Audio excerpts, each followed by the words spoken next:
Bom dia, boa tarde, boa noite. Meu nome é Vinícius. Eu vou fazer um projeto aí de um dimensionamento de um semipórtico para movimentação de carga e fui orientado pela professora Estela Marins, do Departamento de Engenharia Mecânica. Bom, para começar aí, o que é exatamente um semipórtico, né? Como já disse, é um equipamento de dimensionamento de carga, de movimentação de carga, e ele é um equipamento assim que é muito usado tanto em indústria quanto em almoxarifado, né? Para tanto mover horizontalmente ou verticalmente peças, produtos, caixas, né? Qualquer material que você queira tirar de um lugar e colocar no outro, você pode utilizar aí um semipórtico. E é lógico, assim como o semipórtico, existem outros diversos tipos de aparelhos de movimentação de carga e que foram surgindo ao longo do tempo, né, da evolução humana aí, que a gente sempre foi precisando se desenvolver nesse quesito. E o semipórtico veio através de um deles aí, né?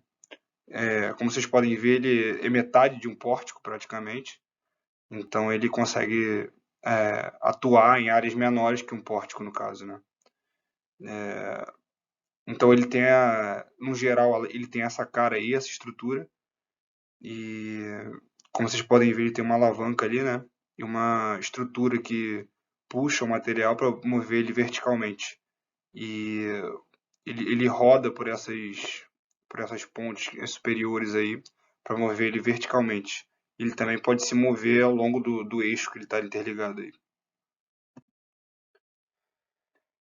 Então cabe falar um pouco agora sobre o cenário atual, né? Por que que é importante a gente falar sobre esse tipo de equipamento e por que que eles são importantes para o mundo que a gente tem hoje. E aí a gente, lógico, a gente volta um pouco, né? Depois da Revolução Industrial, a gente teve um boom enorme na indústria, e deixou de ser algo produtivo ter o ser humano movimentando cargas pesadas e demorando muito tempo para levar algo de um lugar para o outro. E aí a gente tem uma série de fatores por isso, né? Os equipamentos de movimentação de carga, eles são, assim, imprescindíveis para você ter um sucesso logístico dentro de uma empresa. E aí você tem todas as outras qualidades, né? Você tem ali uma redução do desperdício, né? E das perdas. Você tem uma redução ali dos custos de locação e manutenção. Você tem um melhor aproveitamento da tua mão de obra dentro da empresa. Você utiliza melhor o espaço que você tem. Você ganha uma agilidade absurda nos processos internos. E você, lógico, atende o cliente com maior eficácia, né? E, enfim, poder satisfazer melhor eles. Porque você está entregando algo que, sabe, carrega ali uma segurança ali dentro da tua empresa e carrega uma qualidade maior. Você evita perda quando você, por exemplo, coloca uma mão de obra humana para carregar o equipamento, esse equipamento acaba caindo e quebrando, você teve uma perda na tua empresa. E com esse tipo de equipamento você garante essa segurança. E aí a gente tem o contexto histórico da situação, que assim, a gente conhece esse tipo de equipamento desde os primórdios, né, da humanidade. E a gente lembra disso quando a gente pensa nas pirâmides do Egito, por exemplo, que a gente é uma pergunta que a gente leva até hoje, né? Como é que as pessoas levaram pedras gigantescas de grandes toneladas de um lugar para o outro? E lógico, naquela época existia engenharia da época. É difícil a gente entender hoje porque muito tempo se passou e muito conhecimento se perdeu ao longo do tempo. Mas as ideias de movimentação de carga existem desde que a gente se entende por gente, né, por ser humano. E ao longo do tempo isso foi se desenvolvendo e, como eu disse antes, teve um boom enorme na época da Revolução Industrial. E aí foram onde surgiram os primeiros carrinhos, né? Você teve ali a Primeira Guerra Mundial, que levou muita gente para a guerra, então muita mão de obra que fazia essa parte de movimentação acabou indo para as guerras, indo para lutar, e ficou desfalcado dentro do chão de fábrica, dentro dos almoxarifados. E aí as pessoas tiveram que tomar decisões em relação a isso.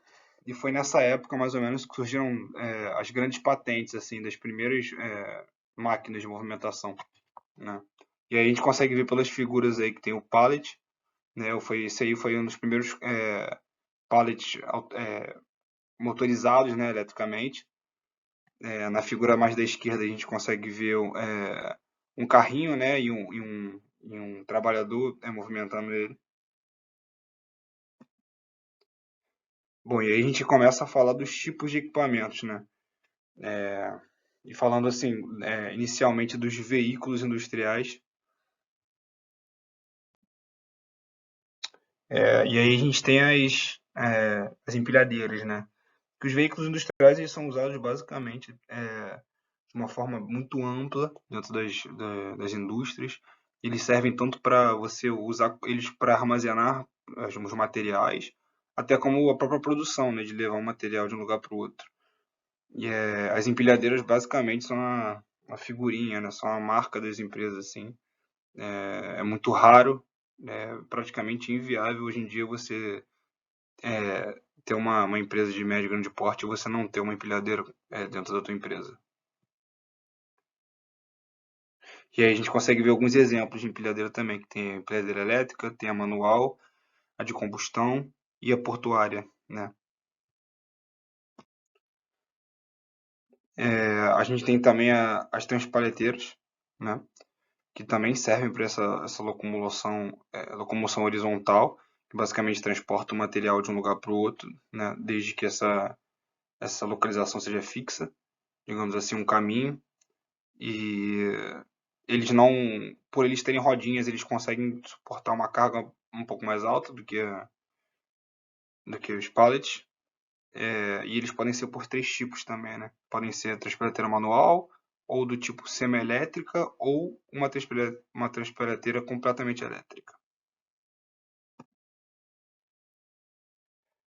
A gente vai agora para a parte dos carros comboios, que também fazem parte dos veículos industriais e que eles servem para deixar um pouco mais prático também a vida da, da mão de obra, né?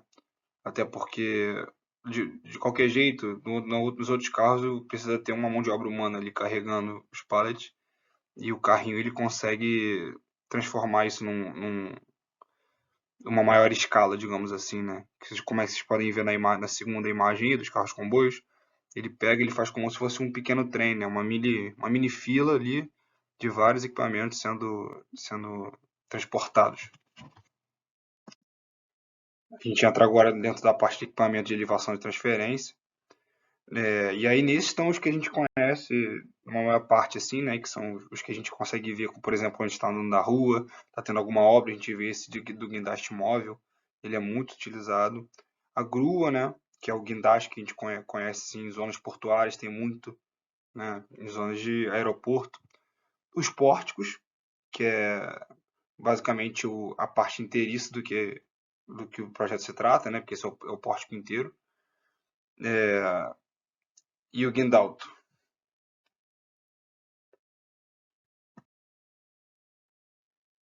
E aí a gente tem os transelevadores, que eles são muito utilizados quando a situação é você levar um material horizontalmente, como vocês podem ver na imagem por grandes distâncias, em grandes lugares, e principalmente quando o lugar que você está se tratando é fixo. Você não tem grande mobilidade desse equipamento, mas você consegue atingir grandes alturas. E aí você tem a ponte rolante, né? Muito utilizado aí nas fábricas e nas indústrias. É um equipamento que você precisa ter um certo cuidado.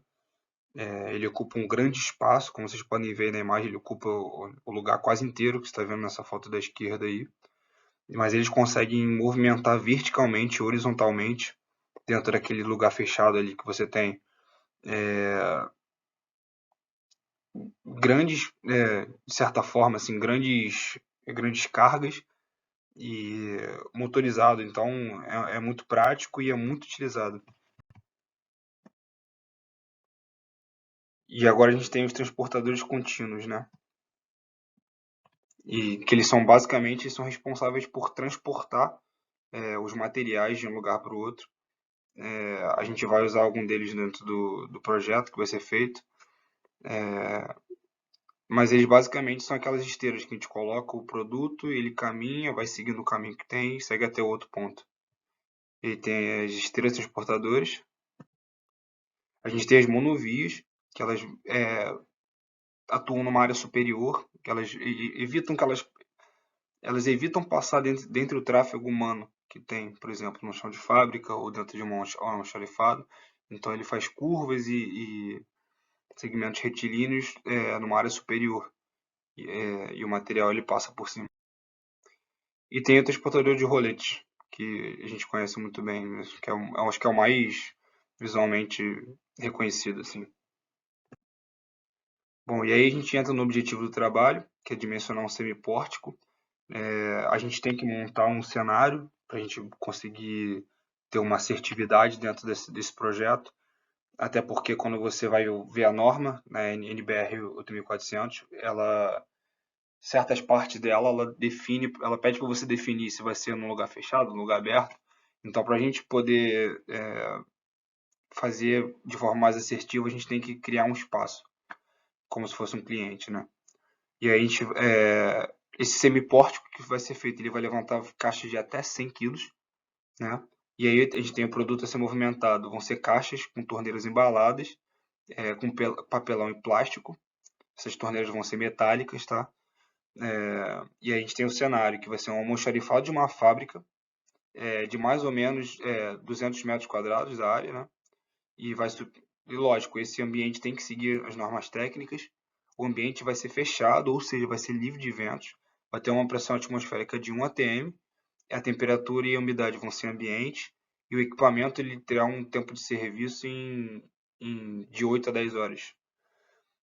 Depois que o processo de levantamento e movimentação de carga ser feito, o semipórtico vai colocar o produto né, que está movimentando dentro de uma esteira transportadora, que vai levar os itens até o caminhão de transporte, para ele ser enviado para o cliente, enfim.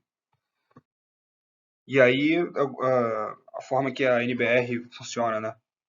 Que ela, basicamente, só explicando como é que ela faz para montar esse produto. Primeiro a gente vai ter que classificar, né? Fazer as classificações de estrutura e elemento. Depois que a gente fizer essa separação, a gente vai analisar as solicitações de interferência no cálculo da estrutura, que é basicamente as tensões que essa estrutura de elementos vai sofrer. A gente vai verificar essas solicitações, que são submetidas à fadiga, analisando ela, fazendo os cálculos. Vai existir o critério de escolha dos aços, né? Vão ser feitas as escolhas dos mecanismos e dos elementos mecânicos, de acordo com os cálculos que vão ser feitos. E também vai existir o dimensionamento dos motores elétricos. E no final, depois de fazer isso tudo, calcular tudo, vai ser feita uma harmonização do projeto e ver se tudo está compatível.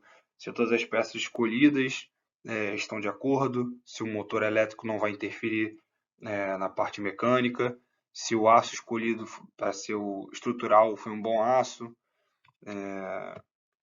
E por fim a gente termina o projeto.